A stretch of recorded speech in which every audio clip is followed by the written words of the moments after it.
น้ำท่วมฉับพลันและดินโคลนถล่มสูงกระจายในหลายพื้นที่ซึ่งจะเปิดศูนย์บริหารจัดการน้ำส่วนหน้าชั่วคราวในพื้นที่เสี่ยงอุทกภัยภาคใต้ณสอบต.จังหวัดยะลาวันที่ 22 ตุลาคมนี้เนื่องจากตั้งแต่ช่วงนี้เป็นต้นไปถึงสิ้นเดือนธันวาคมจะเกิดฝนตกหนักถึงหนักมากต่อเนื่องโดยสัปดาห์หน้าจะได้รับอิทธิพลจากร่องมรสุมพาดผ่านในพื้นที่ภาคใต้ตอนล่างปิยาพันธ์ยางเทียนรายงานสาธารณรัฐเกาหลีเปิดให้ต่างชาติที่พำนักผิดกฎหมายรายงานตัวเดินทางกลับประเทศโดยสมัครใจถึง 30 พฤศจิกายนนี้กระทรวงแรงงานเผยแพร่ประกาศผ่านเพจ Facebook เรื่องกระทรวงยุติธรรมสาธารณรัฐเกาหลีเปิดให้รายงานตัวสมัครใจเดินทางกลับสำหรับชาวต่างชาติพำนักอาศัยผิดกฎหมายที่ต้องการเดินทางกลับประเทศด้วยตนเองอย่างสมัครใจภายในวันที่ 30 พฤศจิกายน 2567 นี้ซึ่งจะได้รับสิทธิประโยชน์ยกเว้นค่าปรับและได้รับการผ่อนปรนข้อจำกัดในการเดินทางเข้าสาธารณรัฐเกาหลีสำหรับวิธีการรายงานตัวและสิ่งที่ต้องเตรียมคือรายงานตัวล่วงหน้าก่อนวันที่จะเดินทางกลับอย่างน้อย3วันเว้นวันหยุดราชการพร้อมเตรียมหนังสือเดินทางเอกสารการแจ้งสมัครใจรายงานตัวเดินทางกลับและตั๋วเครื่องบินโดยสามารถไปแจ้งด้วยตนเองที่สำนักงานตรวจคนเข้าเมืองพื้นที่เขตใดก็ได้หรือแจ้งออนไลน์ทางเว็บไซต์ www.highkorea.go.krเพื่อความสะดวกและลดความแออัดที่สำนักงานตรวจคนเข้าเมืองหากมีข้อสงสัยสามารถสอบถามข้อมูลเพิ่มเติมได้ที่ฝ่ายแรงงานประจำสถานเอกอัครราชทูตณกรุงโซลนิตยาคุณสิมรายงานผู้กำกับการตรวจคนเข้าเมืองจังหวัดนราธิวาสยินดีที่รัฐบาลขยายเวลายกเว้นการยื่นแบบตม. 6เพราะตอบโจทย์การส่งเสริมเศรษฐกิจในพื้นที่พันตำรวจเอกพูนศักดิ์แก้วสีขาวผู้กำกับการตรวจคนเข้าเมืองจังหวัดนราธิวาสกล่าวว่าตามที่คณะรัฐมนตรีได้มีประกาศเห็นชอบขยายระยะเวลาการขอยกเว้นการยื่นแบบตม. 6ที่ด่านตรวจคนเข้าเมืองเป็นการชั่วคราวจำนวน16ด่านตั้งแต่วันที่16ตุลาคม2567ถึง30เมษายน2568โดยเป็นนโยบายที่นางสาวแพทองธารชินวัตรนายกรัฐมนตรีได้สานต่อโครงการจากนายเศรษฐาทวีสินอดีตนายกรัฐมนตรีในการขับเคลื่อนลดขั้นตอนการเดินทางระหว่างประเทศกระตุ้นเศรษฐกิจการค้าขายการท่องเที่ยวให้ดีขึ้นนั้นทางตรวจคนเข้าเมืองจังหวัดนราธิวาสได้พร้อมรับนโยบายและนำสู่การปฏิบัติแล้วโดยจากข้อมูลทางสถิติเปรียบเทียบช่วงระหว่างก่อนการยกเว้นการยื่นแบบตม. 6กับขณะช่วงการยกเว้นการยื่นตม. 6พบว่าสถิติประชาชนเดินทางทั้งขาเข้าและขาออกเพิ่มมากขึ้นเป็นอย่างมากทั้งนี้คาดการณ์ว่าจากการประกาศขยายนโยบายดังกล่าวจะส่งผลให้นักท่องเที่ยวชาวมาเลเซียหลั่งไหลเข้ามาท่องเที่ยวในพื้นที่มากยิ่งขึ้นส่งผลในเชิงประจักษ์ต่อเศรษฐกิจการค้าขายและการท่องเที่ยวในพื้นที่จังหวัดชายแดนภาคใต้วิรพัฒน์เพชรสุดสวท.สุไหงโกลกรายงานจบข่าวอานนท์นันตะสุคนอ่านรับฟังข่าวครั้งต่อไปเวลา 7 นาฬิกาติดตามข่าวที่นำเสนอไปแล้วได้ที่ www.thainews.prd.go.th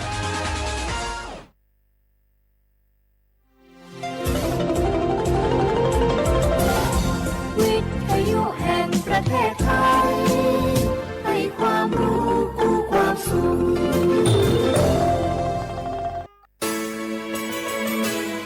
สถานีวิทยุกระจายเสียงแห่งประเทศไทยจังหวัดเชียงใหม่ AM 1476 กิโลเฮิรตซ์สถานีวิทยุภาคภาษาชาติพันธุ์แห่งเดียวในประเทศไทยที่มีความทันสมัยเชื่อถือได้สร้างอัตลักษณ์กลุ่มชาติพันธุ์สู่สากล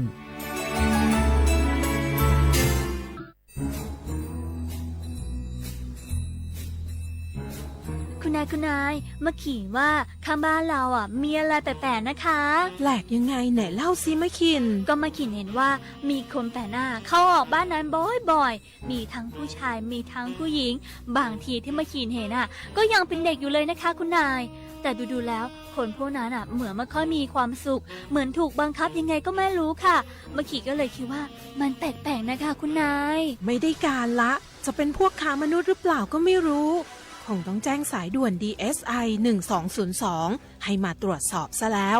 ขอบใจนะมะขินที่ไม่ปล่อยผ่านเรื่องน่าสงสัยแบบนี้คุณผู้ฟังเองก็เช่นกันนะคะร่วมเป็นส่วนหนึ่งในการป้องกันการค้ามนุษย์แจ้งเบาะแสได้ที่ศูนย์ต่อต้านการค้ามนุษย์ กรมสอบสวนคดีพิเศษ สายด่วน 1202 Together We Can หยุดค้าคน โดยสำนักประชาสัมพันธ์เขต 3 กรมประชาสัมพันธ์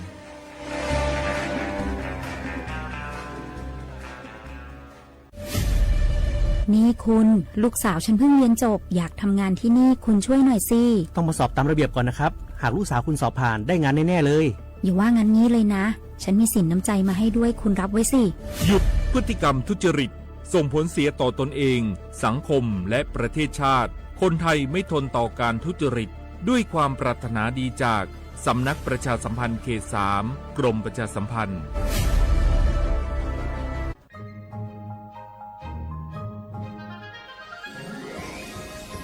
Explore bustling markets adorned with the hues of traditional Lana textiles, each piece weaving stories passed down through generations. The Lana creative economy is a living museum, breathing new life into ancient practices. From Yipeng or Loi Krathong Festival to Pi Mai Mueang or Songkran Festival, the Lana creative economy thrives in joyous celebrations, honoring the region's unique identity. It's not just commerce, it's a cultural celebration. Support local artists, cherish tradition, and be part of the Lana creative economy, where every creation is a tribute to the rich cultural mosaic of northern Thailand. Join the celebrations, support local artists, embrace tradition, and be part of the Lana creative economy,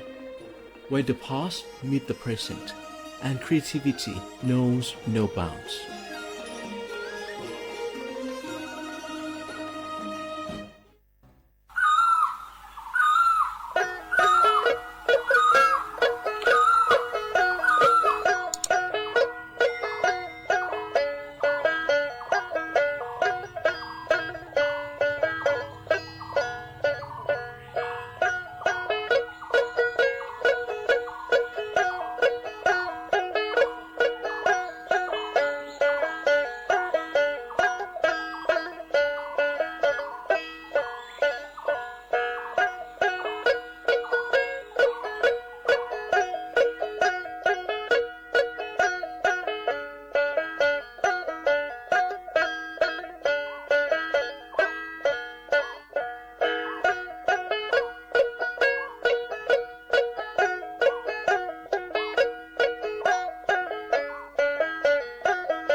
苦，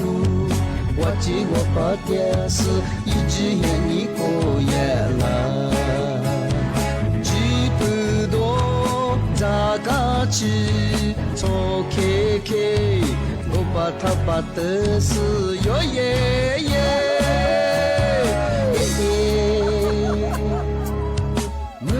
是个季节，阿姆罗呀你那古勒芒奥罗，我去死了不拉自我，只是呀你做让我。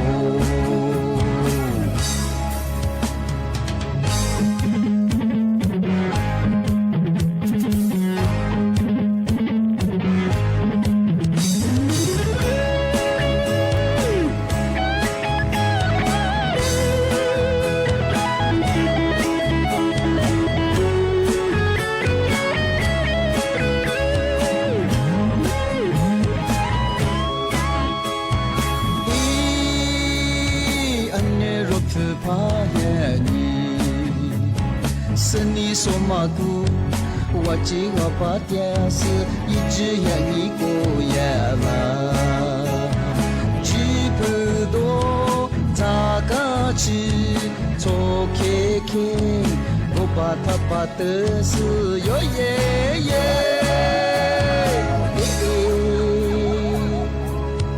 我被是个季节。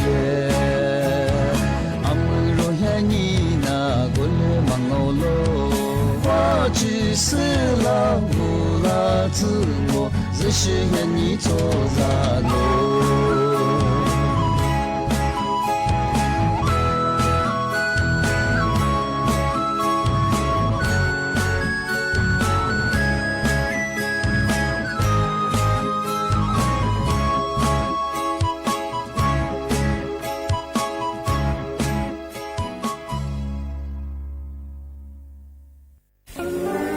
你是自己喽，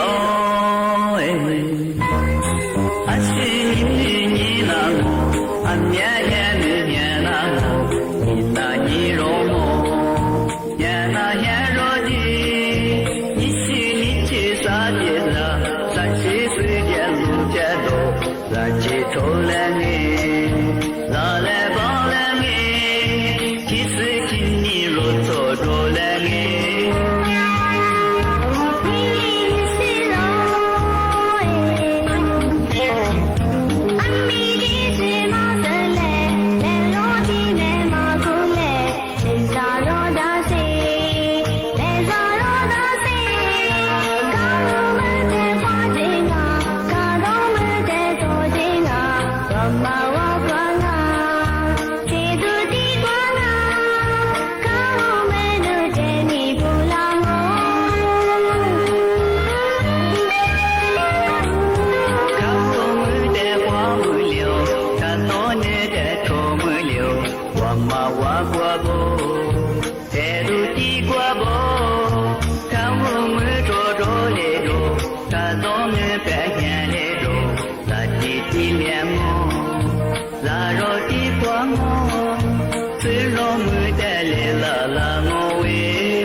小伙不，人家那个什么啦，阿帮我嘛做出嘛的话嘛，我们呀，一黑说一排嘛，人家他妈里乌拉木拉嘛，这个但是我理啊嘛，人家他妈我们呀，你大姐。多年，而且我们呀一排嘛，叫我但是我后来呢，对以后一排嘛，那我们给不花去嘛个人家啦，而是因南湖不花去嘛和别南湖一堆的嘛和不花去那边呀，人家那和我们给。一小后我们在进啊，我那去到一个，嘛是年个呗，走呗，我人家一来拍，如当年我那户啊，修嘛个，多嘛个哎，而且嘛的是我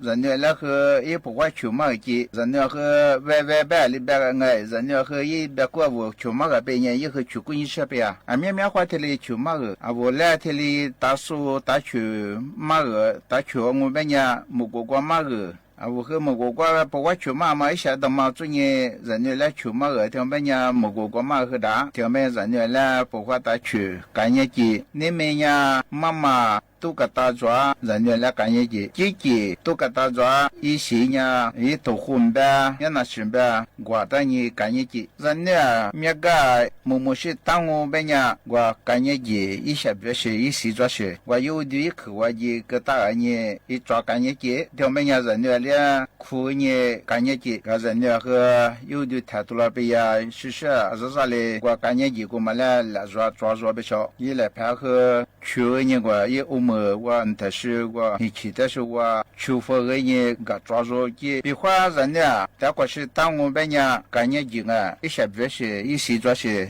嘛个。一平面一对你接的我母亲，而且我们家以后我抓来入接那么的话嘛，我和的和干娘们一些在别的话嘛，一些呢，我和我也来拍我啊，这个的嘛个一些来过干娘我的嘛也是给个抓住激动啊，以后你还个抓住一下，对，面个别怎么一干娘一下入门一上啊，嘛是呢。一家他是我那么的话嘛，抓白的话嘛，除掉你抓住家干你家，一专门那么的话嘛，除那个你干你家，人家你打我们家，你打过啊，我和多大个，一干你是我。我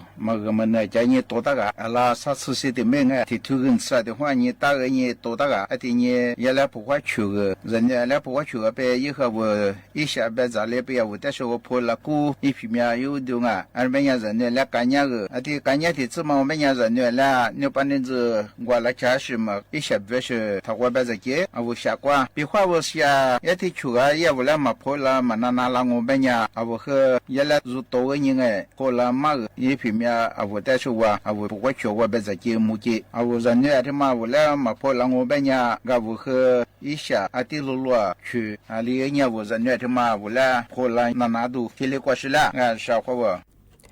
小伙不啦画你呢触摸黄你节目我历史我都知道话ไปแล้ว我历史我ประกาศกูมันจะทาจิ้มหมายงานสถานีวิทยุกระจายเสียงแห่งประเทศไทยจังหวัดเชียงใหม่วิทยุยังวายีระบบยา AM ติดตัวลิฮาชิดโชว์ให้กว่าโดยจะที่ทาวระบบไลฟ์สดFacebook เพจว่าสวทเชียงใหม่AM 1476กิโลเฮิรตซ์ที่ได้ตัวอย่างที่ไลฟ์สดจับแน่ๆที่ขวาที่มูลที่ขวาที่ยังมาหนีขวาที่ได้ด้องที่มูลมันยังหนีบุขวาหนีสามโมนี่มีถึงยังมันยาวลิซูอาบามันยากูหา吃错นี่มีถึงยังบ่คือโถลานี่อีโคนี่โตนี่จะลิโคมาคือว่าลิซูอาบางกูหา吃错นี่ที่มันยาวบ่ยอาบางมันยา吃หา吃เฮนี่มีถึงยังบ่คือหนาวนี่อีโคนี่โตนี่จะลิโคดิโกมางสิกว่าที่นี่ที่จะมาปีมากจะมาคือไม่แท้ที่มูลคือตัวควายปากกาโยงก็คือเน้นคือตัวควาปากกาเย่แต่ก็ถือว่าคือที่มูลคือหมูนั่นน่าสู้จวงก็คือเน้นนั่นน่าสู้ได้คือตัวควาที่ปีมาปากกาโยงกูละแทบไม่มันยังภาคเหนือก็คือจอเชียงไฮ้หรือเชียงใหม่มันหลายพื้นที่คืออาจจะเจอมาคือที่ตัวเชียงใหม่ก็คือเ จะซื้อจะมาเฮเบียมาดงอาทิบะเฮติกาติว่าติกาติบุบะเฮผู้บาเงินสดมาเฮสาระเงอจอชิงไงบะเฮอาจจะจีบยามางอาจจะผ่าหรือโดยูมันนารมังอาจจะเฮผู้บามาเฮขาหรือบ้างไงอามาซาธนาคารไงแห่งประเทศไทยไงสำนักงานภาคเหนือบ้างไงจังหวัดเชียงใหม่ว่าดังไงบอกว่าแต่เงี้ยยิ่งปานาไม่เฉยๆของไงปีขวานว่าสำนักงานภาคเหนือว่าลำบาลางโงบัญญังเหลือเบยียิ่งมาของบัญญังคืออาชีพมาของนัวแล้วก็จังว่าคือปีขวานว่าจังว่าพัฒเที่ยวไงธนาคารออมสินพจงโงบัญญังทุกสาขาบ้างไงบอกว่ายิ่งที่เลยปานาบริจาคงาทำมาคือถึงมาปีมาซึ่งจริงใช่จากงาก็ลาเทียมาฟุบาสลาเนอันน้ำถ้วยบะเฮงฟุเฮมัวจ่ามัวรู้จักมาเมื่อส่งไงฟุบามาพับเบียร์พักขาลิบะเฮงไงวันนี้ที่ปานาไปเฉยจากงาตีถึงมางอปัญญากรมอุตุนิยมวิทยางมากยาแจ้งเตือนอัมสาวแทบอย่างปัญญอากาศแปรปรวนปลาลือปลาอาจจะบ่คือเจ้าถ้าว่ามันหันเลี้ยวอาจจะเป็นอย่างเคยแบงมันอย่างเคยซื้อหาซื้อกู้ยังว่านี่จืดทิ้งมีฮิโรฮาจัวบางพื้นที่อย่างเคยเหมือนหันเลี้ยบ่ใช่ของอาจจะบ่คือมาคืออาทิญาฝาละอาทิญาซาโมงาชของจากูยูซัววโลยูซุงเป็นยังไงแล้วก็เยอะเหมือนฮาเลียมีฮิโรฮาจะบ่เฮหลุดเชื่อจูเชื่อหลุดเชื่อกับผู้เกี่ยวเชื่อมาถึงยังไงจะประมาณยังไงเจ้าที่เรียกไปเยอะบ่เฮจากูจะบาอุปติเหตุยังไงส่วนจากูยูซุแล้วเฮยูลงมาเฮอาจจะอะไรที่จะเกิดเลยเฮเอาเฮยังมาจำเปียชของมาถึงมาปีมาช่างบ่เฮมาเฮหลุดเชื่อบ่เฮอาทิญาซามงอาทิญที่ถิ่มางบัญญัติทำมาคือกระทรวงแรงงานบ้างอาทิญสำนักงานประกันสังคมอาจจะบัญญัติคือออกมาตรการช่วยเหลือไปเฉยผู้ประกอบการอาทิญผู้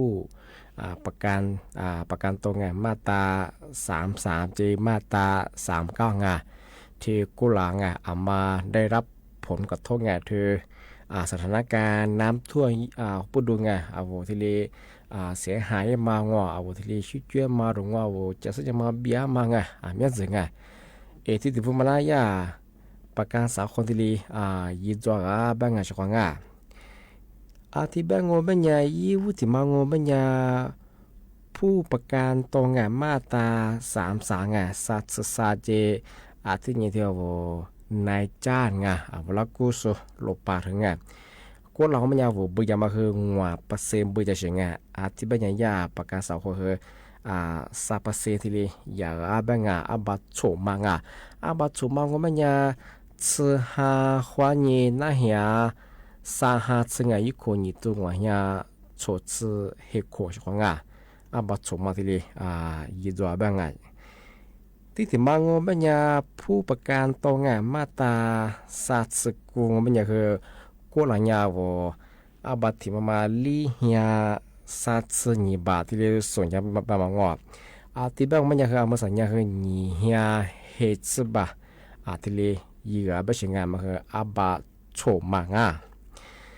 ที่ถึงบางบัญญัติมาคือมามาดูสูง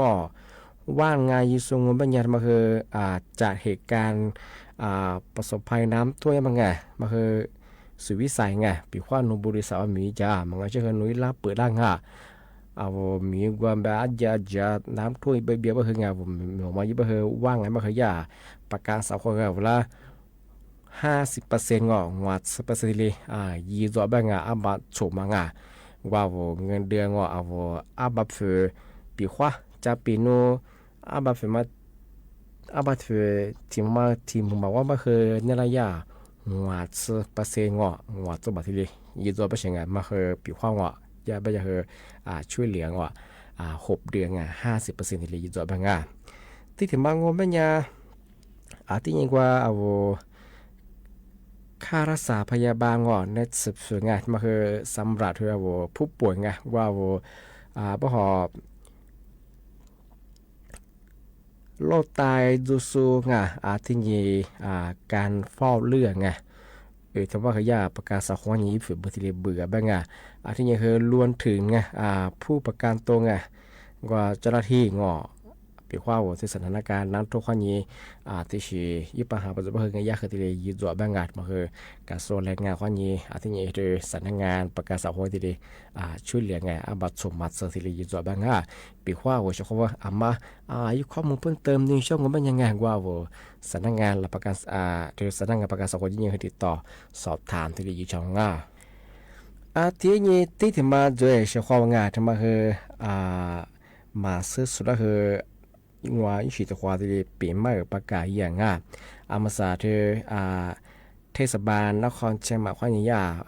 ประกาศอยู่ฝรั่งงานมาคือขยายเวลายี่เวลาเห็นนี่ว่าลงทะเบียนขอรับความช่วยเหลือถือกรณีอดทนกับภัยก็ลาน้ำท่วมยังมาปดูฮีเบียวดง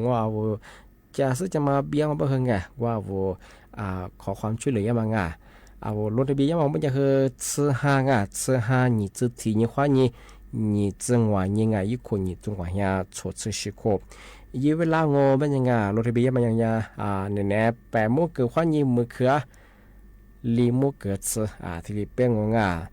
สากาจอยชงมาคือยาจุบริการยูที่เก่ามาคือสำนักงานเทศบาลนครเชียงใหม่นี่ก็ที่เก่ามาคือสำนักงานแขวงกวิลาบ้างสากาที่เก่ามันยาสำนักงานแขวนเมลัยบ้างมาคือสากาการที่ปีว่าว่า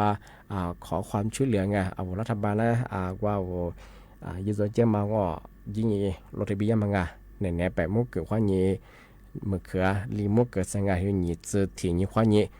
จังหวะเนี่ยสังหาคนนั้นมาคือยิ่งที่เลยรถทะเบียนจงแต่บางอย่างมาซานาลาดมกว่าแต่ว่ากันนาง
ทีนี้ที่ถึงมาปีมาช่างาจะมาเคยยี่แห่งนี้มากุลิเลปุมางาในน้ำแบะที่มุลอมแบงาว่าเคยที่เลปากกาเยงาปีขว้าพามาไม่ดีเป็นอย่างงาเอามาใส่ที่เชียงใหม่ในซาฟารีขว้าเนี่ยยาจะมาปากกาอยู่ฝรั่ง吃哈吃啥呢？话呢吃哈吃过年啊，一过年冬啊呀，做吃些过啊就吃哈过年啊มาเฮงาล้านเยกับเบลากับกว่าลาบางกว่าบ่ฮอเจที่เชียงใหม่ในซาฟารีไงว่ายิดีเพื่อฟุบาเฮเบอร์มาเชบางไม่มีค่าใช้จ่ายแบบเฉพาะไงสิพูดบ่ทำไมเฮสำหรับไงเธอว่าจิ้มใหม่สุดได้ไงชาวเชียงใหม่สุดได้ไงก็หลายยาวเจ้าใหม่สุดยาคืองอเธอสถานการณ์น้ำท่วมญี่ปุ่นดูงอผู้เฮขึ้นยาหูคือเลยเป็นไงแต่ก็ถือว่าคืออยากขึ้นยาเครียดยาชิงไงขึ้นยาดีจะหูคืองอก็คือเธอสื่อสารยี่ห้อนี้สกุลยาคือไงกว่าล้านยี่คือกับเบกับกว่าล้างอกว่าล้านยี่คือที่ผ่องคลายล้าไปชิงไงมาคือยี่ดีเพื่อผู้บอกบุมาเชื่อบ้างที่บ้างงอบ้างยากว่ายาโรถเบียมังไงกว่าवोลับบักเคียวไงกว่ายิดมายุบาซมาคือที่มลปัญญาคือไงสติมุขวานี่มุขสักว่าเหมุสเปงงที่เปงปัญญาว่ายิบาดีฟจุยงปัญญาไงยาเปคืออีหลัดถามาแต่ละว่าเป็นยังไงนุญาจิมาสงงมังยิบบาประชาชนยาคือดาวงาทางยาบ้าดงอใบขัดขี่คือดาวงาทำมาคือแต่ยิ่งมากงางวญาจิ้มหมายสูงเป็นยังไงยาคือตื่นยิ่งคือเวลาว่ายิบบาดไงกว่าเดียมายิบบาดมาเกิดยังไงยิบบาดมองมันยังคือบ่หอกว่าถือว่ามางอที่บายที่ได้อยู่หน้างาที่ยังกว่าโวที่บาดกว่าเข้าช่วยมันยาเนื้อปั้นแบบว่างอกิจการอย่างอื่นเนี่ยคือตามอยู่มันนับเป็นงาทำไมคือว่ายิดดีเฟดงาที่อยู่นับเป็นงาถูกมาคือที่เพียงที่เป็นยังคือเจ้าของงามากับบินใช่ป่ะไงสื่อสารยี่ห้อนี้สกุลยังนี่มีเป็นคือสื่อเหตุนี้เสนอเป็นคือสกุลยังเสนอเป็นคือสกุลยังเป็นคือวันสุดท้ายถึงยังไงมาคือกับบินชงมาคือดีคือบุปผาชิบังมาคือเนี่ยจันเดมเบจูมบังจูมบังมาคือดูเรามาคือยายูดิฟเนี่ยคือบุปผาชิบังมาคือยาเชียงใหม่น่าจะฟังเรื่องนี้เลยประชาสัมพันธ์ที่ฝรั่งทำให้ได้เฉพาะกับเบงที่เบงว่ามันยังที่ไหนคือนาราปีมาคือที่แล้วจงว่าเฉพาะที่ปัญญาถ้าชิลาวานาราปีมาอยู่ปีขวาด้วยว่าสถานการณ์น้ำท่วมเยอะข้อปูดูฟุบาสารมางเงินสดมาอาจจะผ่าเลยดูฟุบาขาเลยดูอยู่มันนับเป็นไงมาสาธุยาธนาคารแห่งประเทศไทยไงสำนักงานที่ภาคเหนือไงจังหวัดเชียงใหม่ดังผมว่าจริงๆคือที่เลยปานหน้าไปสิงปีคอนทาคือสโลล้ำบาลาเป็นไงลำขวาแบบคือกว่าจะกว่างพัทยาธนาคารออมสินไงทุกสาขาเป็นไงว่ายิ่งเคยติดต่อสอบถามที่เรียปานหน้าเป็นไงมาเคยที่เรียปีมาเช้าช่องล่างที่เป็นโง่เป็นยังอาจจะที่มุลงานนี้มุขวานี้สามวัตถุมุลควาช่องช่องทางวิทยุนั่นจะโซไลฟ์สดที่สุดคือบ่ว่าเสียขวาคือจะชีจอมาฟุซาชีจะว่าคือมีว่าจริงช่วงที่นี่คือมาสาบ่คือว่าพันในงานหลายพื้นที่เคยทายากลงอุตุนิยมวิทยางานที่มีโกนิโซแต่นิโซแบบที่คือที่ก็ต้องคือมีหิวราคาอยู่ที่ก็ต้องคือมือหาเลียบงว่าโลชิโซมาแล้วก็จะคือมาคือแต่เนี่ยฝาล่างแล้วมาลาวาเยช่วงที่ปัญญานี่เนี่ยคือทัศน์เรื่องเตี้ยว่าช่วงมาแล้วคืออะไรก็เยอะขึ้นเปรียบนี่ก็ยังคือจะชิจอมังอันนี้คือน่าจะเป็นอะไรถัดจากเจ้าของว่าเจ้าของคือบุญเขาว่าสวัสดีครับ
个嘛都